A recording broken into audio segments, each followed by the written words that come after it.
what's going on, everybody? From Red Door Studios, I'm Julie, and you're watching Ring of Fire, the show with hot questions and even hotter wings. Today we're joined by Adam Smale, jazz guitarist, composer, recording artist, and YouTuber. Adam, you just reached 1,000 subscribers, and you promised your viewers that you would take this hot wing challenge. So what's going through your mind right now as you're ready to plunge into the hot wing gauntlet? What is going through my mind is, what did I get myself into? That's what I'm thinking. I don't know what these are gonna taste like, how hot they are. All I know, it's gonna be increasingly getting hotter and hotter as we go, and that's all I know. And there are 10 hot sauces in total. So we're gonna start with, you ready to start? Yes, I'm ready to start. First one, on the mild end, called the classic. You get to dip first. Okay. My strategy, I've got a strategy already worked out. I'm gonna eat the bigger wings first and then go smaller as it gets hotter. So, I'm gonna go for a, you know what? I think we might have to shake it up a little bit. Shake it up. Now, if it's a classic hot sauce, I'm thinking it's probably kind of like a sort of Tabasco-y type of sauce, but I'm not sure. I'm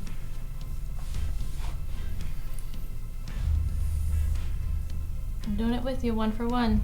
Okay.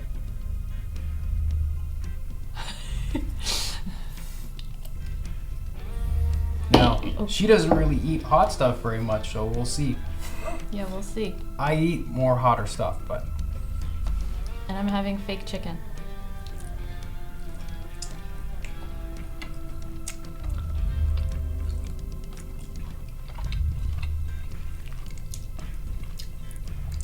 I like it. You don't have a problem with that one? No, I like it. Okay. Got a nice little flavor. All right, so we have some questions for you. Some people sent in questions.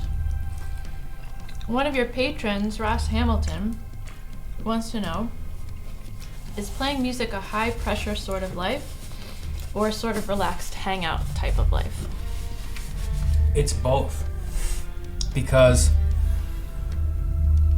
it's fun on the gig, but sometimes as a freelancer, and you would know this too, is that some months are bountiful, other months aren't. Right. So most smart musicians, what they do is they diversify their income somehow, like whether it's teaching, other things. So that's kind of what I do. Teaching and playing, although obviously because of the pandemic, I'm not really teaching at all, or performing at all, I mean. So what type of gig is your favorite gig? What kind of setting? Smaller, more intimate shows. If a club gets too big, I don't feel as connected with the audience. And one of the biggest shows that I ever played, there was probably something like 50,000 people there or close to it. And it was the opposite of intimate. Yeah. You would look out and there was a sea of people. And you might as well be practicing in your living room. Wasn't even nervous or anything. So, just to give you a taste of everything that I've done, from playing in front of 5 people to 50,000. Well, we'll see how nervous you get as the sauces get hotter. Yes. Ready for number 2? I am. Garlic and pepperoncini?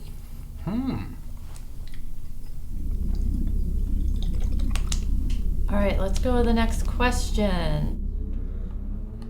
There's a question from Conrad Steves, who asks, when composing your own material, hopefully for more albums, do you feel any anxiety of influence from all the great compositions in the jazz canon?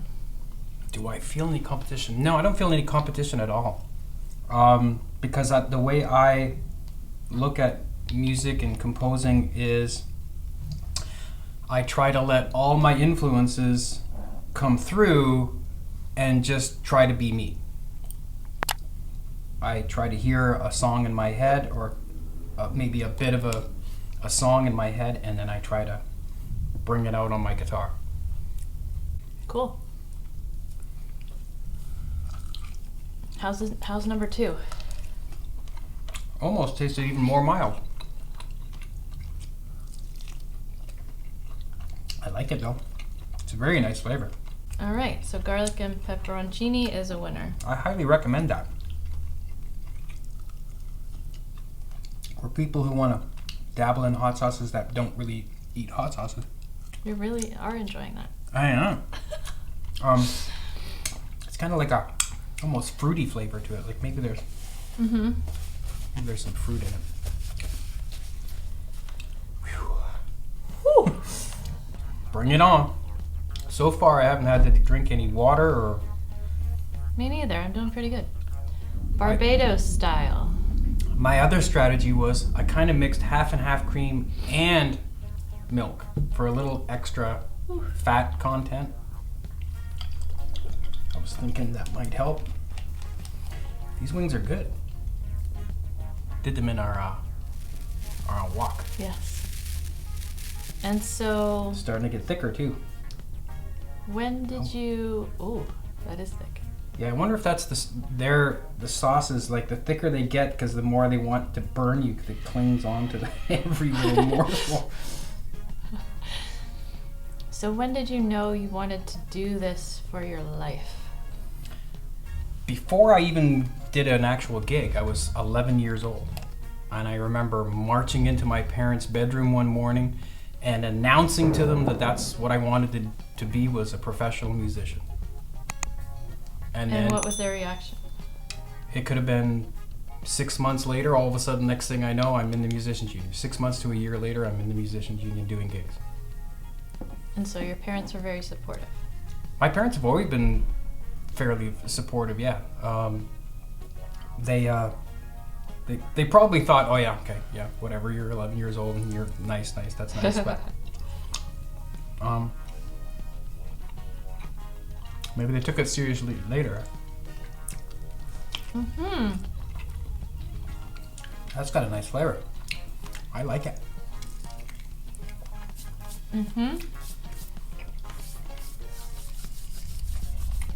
How are you doing? You don't. I'm hanging in there. Oh. I'm trying to go as long as I can without water.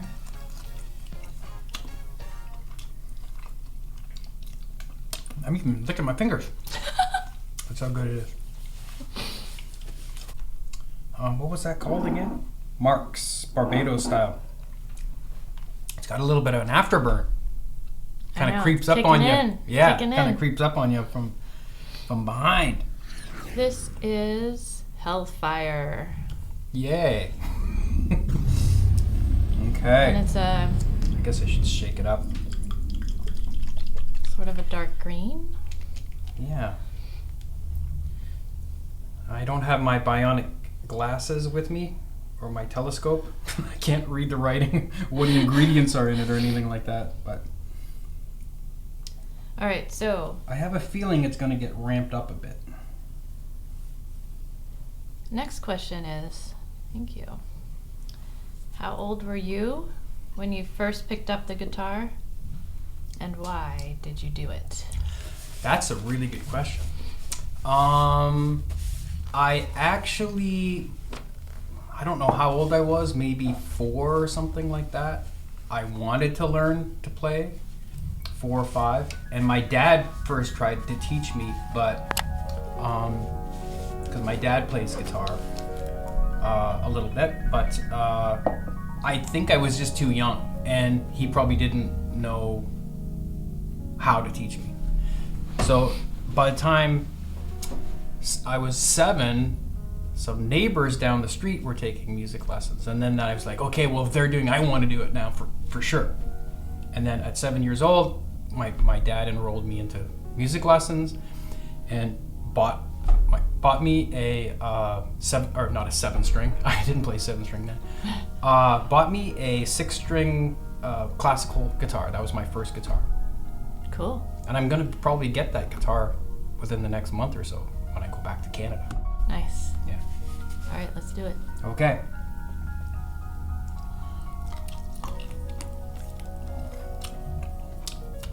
starting to ramp up. Mm-hmm. I like it though. I'm still dipping it. Wow. Going back for more. Nice. And so how old were you when you did your first gig? Well, paid gig? Yeah. I guess I was 12. Because And that's where- when I joined the musicians union Where was it? at an old folks home. That was the first gigs I did. I played with other kids and one adult who was the leader of the group, and we all joined the musicians union at the same time, us kids.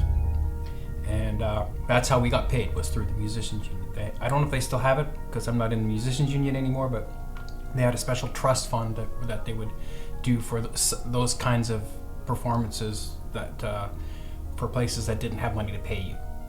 Mm-hmm. And so how did it feel at 12 doing a professional gig? That's a long time ago. I probably didn't look out into the audience. I probably was looking at him the whole time.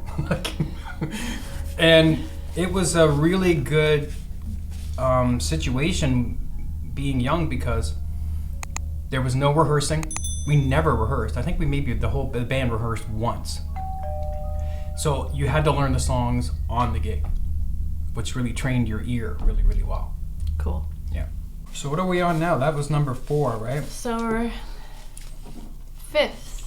Halfway there, people. Mm-hmm. Los Calientes. Shaky, shaky.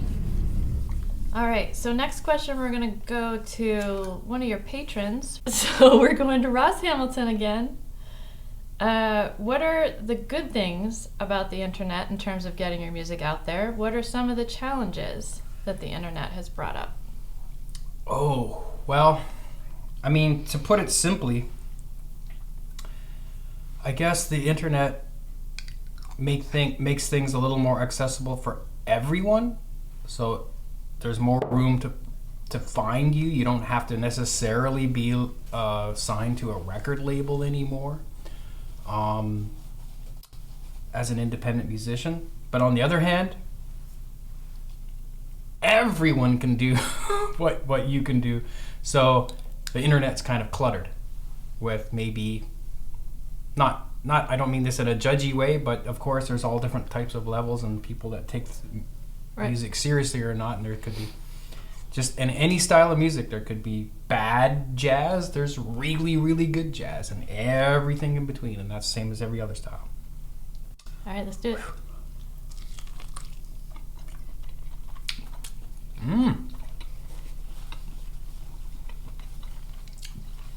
I might go for some more of that. Oh my God. Like, really? I think I need another How you doing? That was this one here, right? Yeah, Los Calientes. That is nice. Me like that. I can't believe you're going back for more. Yeah, well, who knows? Maybe by the time I get to the end, I wish I wouldn't. But right now, it's very, very tasty. That's got a really nice taste.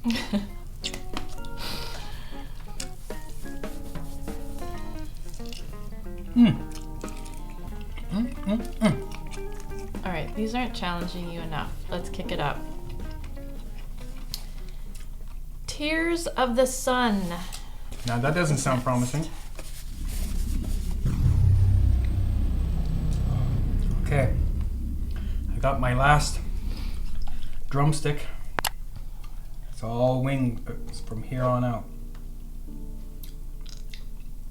Okay, so Ooh, it smells hotter already. So I'll go. Ooh. We'll try that. wow, you just put a ton on there.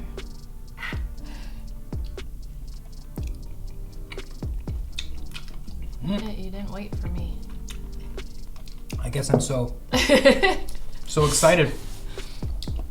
It's got a little bit of a vinegary taste to it.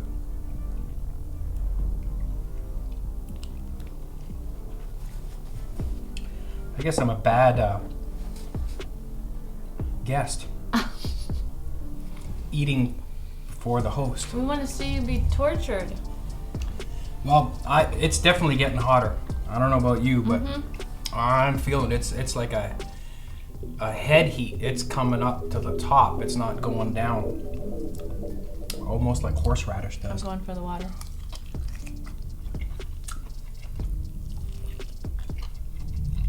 Okay. Let's do another question from Ross. How often do you change strings, and do you ever break strings? Well, I can't remember the last time I broke a string. Probably since I was playing more rock and roll, and I had a whammy bar that's harder on the strings. But I use such heavy gauge strings on my 7-string electric, which is 12s, not as large as some people do, but quite large. I never break a string. The only time that I've broken my high A string, which is super thin, it's an 8, was if I happen to hit too hard or something, if I'm strumming, but I don't really strum that guitar that often. But very, very rarely do I break a string. Okay, and he also wants to know, do you do your own guitar tech stuff? Because he saw you fixing a pedal on YouTube. Well, yeah, for the most part, I do my own, as he says, tech work. I change my strings. I'll sometimes solder things or whatever, because I think what he's referring to is when I fixed my effects pedal, I made a video on it, and I think he commented before I had the soldering iron in there, trying to desolder some parts. So yeah, I do minor stuff, nothing too major. I built guitar cables, and I built a few pedals from kits before. So. All right, cool. Oh, and I also have a little bit of experience with soldering, because I worked at a pickup manufacturing place briefly, only for like 2 months or something like that. All right, let's go to number 7. Okay. Honey badger. It's got a bite, I bet. Let's see, I have Shake 4 it up. wings and there's 4 sauces, so it's all working out. I'm glad the math works out. I was worried that I thought I only had 9 wings, but one was hiding. Let's talk about all the genres of music that you like. Well, that almost kind of like back to the question about the internet. I mean, there's good music and bad music. And I remember someone asked Thelonious Monk this question, if he likes all music, and he answered yes. And then the reporter kept badgering, well, what about this style of music? What about this style of music? What about country music? And then apparently, because I wasn't there, but apparently Thelonious turned to his manager and said, I think the man's hard of hearing. Meaning, like, if it's good, it's good. Music, you know, why does it have to be a certain style? Let's do it. Oh boy. It's very sweet, but that's what scares me. Might have some heat coming later. That one's lighting up my tongue.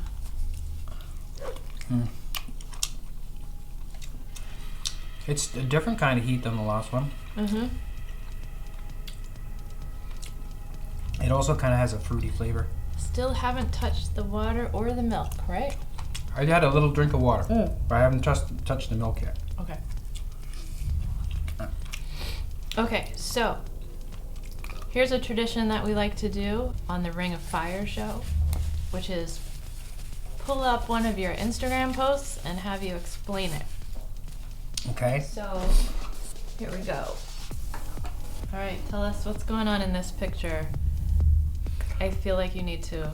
Well, There's several things you need to explain. Okay. Well, where should I start? I remember where that picture was taken. It was taken at my cousin's wedding. at his reception, and I had stayed up all night writing a song for him and his new wife, and that was me probably announcing the song or just about ready to play, I think. Okay. My cousin Leslie took that picture, which was the groom's sister. Okay, now let's talk about the hair. Mm-hmm. Seems to be feathered. Yeah, I don't know. Maybe parted in the middle. Not maybe, it is parted in the middle. Yeah, well, yeah, that's like, I don't know how, that is like probably 1990 or 91 when they got married, I'm guessing. So that was a while ago. And that's the guitar that I was talking about that had the whammy bar on it. Yeah. Floyd Rose with a locking nut and everything. And I don't know if you can make out, but there's beside me, in front of me, is all my equipment in a rack. The power amp, effects unit, the preamp, everything is all in that one big box that weighed about 100 pounds. Cool. And back to the hair. Mm-hmm. Did you blow dry it? I don't think I ever blow dried my hair. I think Okay. it just got that way because at the time I was working in construction, so I was wearing a hard helmet all the time. So it was whatever was. Yeah. You had natural wings. Yeah, and it kind of curled on it when it gets. I don't think my hair would get that long anymore, but it used to when it got long, it would get some wave to it. All right. Enough about Enough that. about the hair. Next one is called Da Bomb. Ooh, I think I've seen people eat this one before, and I'm really not looking all that forward to it.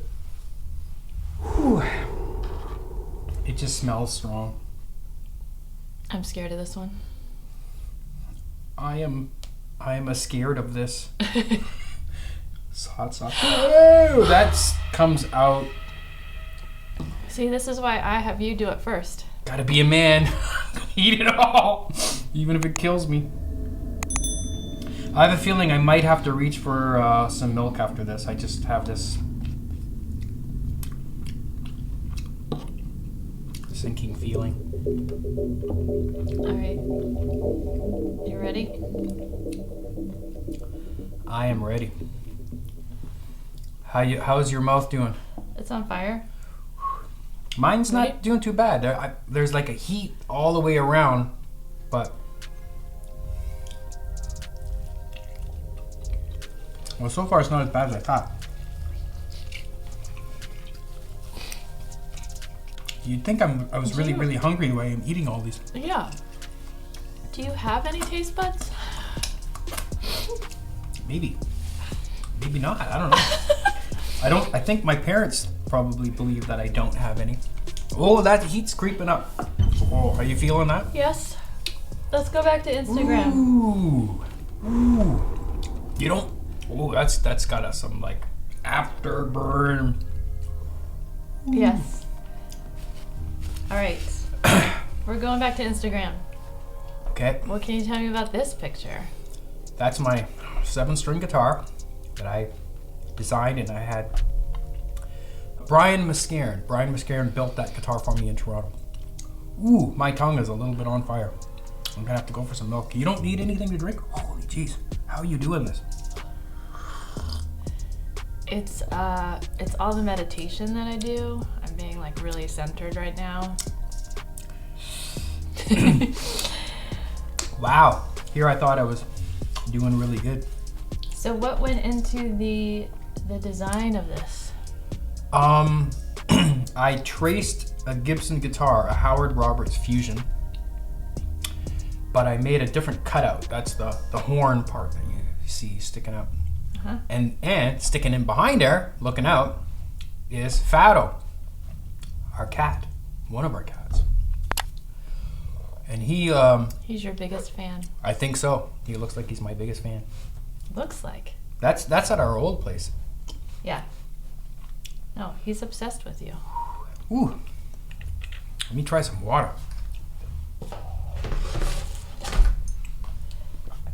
I think the person who came up with that is a little bit of a dickhead. Okay, don't hold back. Okay, so let's move on. Number 9, we're almost at the end.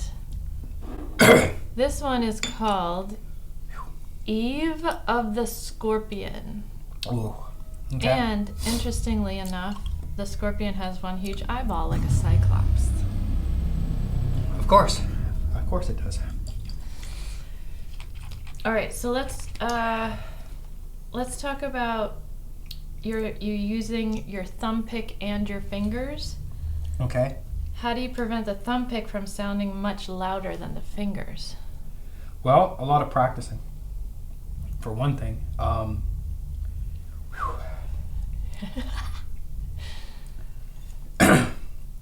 am going for water. It's not coming out.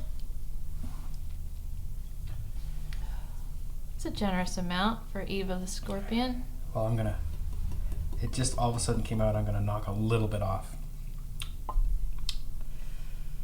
I may be crazy, but I'm not stupid. Okay. So a lot of practicing. Yeah, a lot of practicing and figuring out how to hold which way to put your hand too, because you want the strings to roll off your finger. Because I use a technique where I'm using my index finger and my thumb mostly to play single lines. So I have to hold my hand in a certain way. I've learned to hold my hand in a certain way where it rolls off my finger at the same velocity that it does off the thumb pick.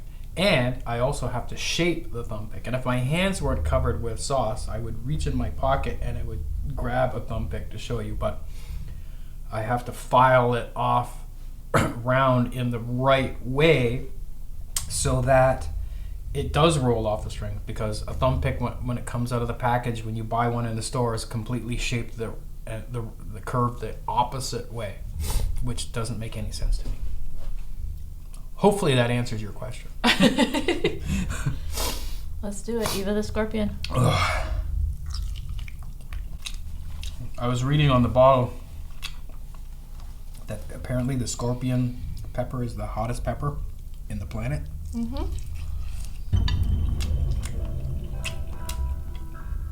Oh yeah, that burns the back of the throat. Good thing I didn't take any more than that. It's getting really hot in here. Uh-huh. Oh, I think my Adam's apple was on fire. Literally. You're looking a little moist. Yeah, I think I'm starting to break out into a bit of a sweat. Ooh. Okay, let's roll right on to the last one. Adam Smale, are you ready for the last dab? Not really. Sure. Oh, man. All right, this question was submitted by your girlfriend. Ooh. She's cool. Why is it that you always have to be tapping something with your hand, or your knee is tapping if you're not playing the guitar? Probably if you are playing the guitar as well. Let's say it's like a quiet Netflix night sitting on the couch. Why is there always tapping going on?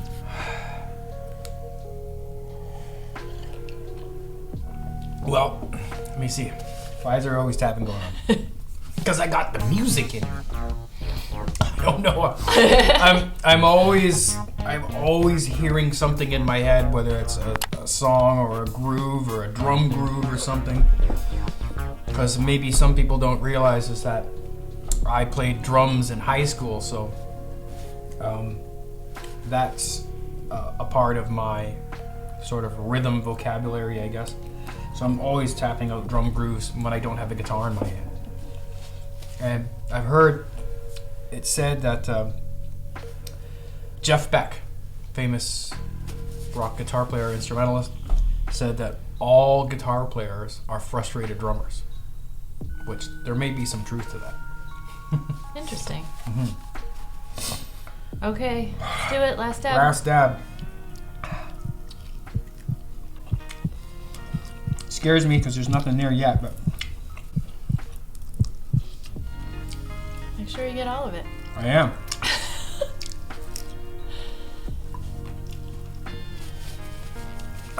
So far, that does not seem to have as bad of a kick as the Scorpion. The Scorpion King. I don't know. I feel like I'm sweating a lot. Yeah, you got a little Little a little glow haze, in your cheeks there. I'm proud of myself for doing that. Whoa. Don't try this at home though. If you aren't used to eating hot stuff, not that I eat hot stuff every day, but Well, look at you, Adam Smale. 10 hot sauces down. You ran the gauntlet. I did. Oof. All that's left is to roll out the red carpet for you. This camera. Tell your people, what have you got going on next? Well, got one camera. Well, I don't really have a whole lot of going on, but I do have a private gig. Oh my goodness, I can't believe it's like a year and a half since I played. Almost 2 years since I played a gig. I have an online performance coming, I think it's September 17th. I can leave some information if you're interested. And then back to making more videos. Game over. Run.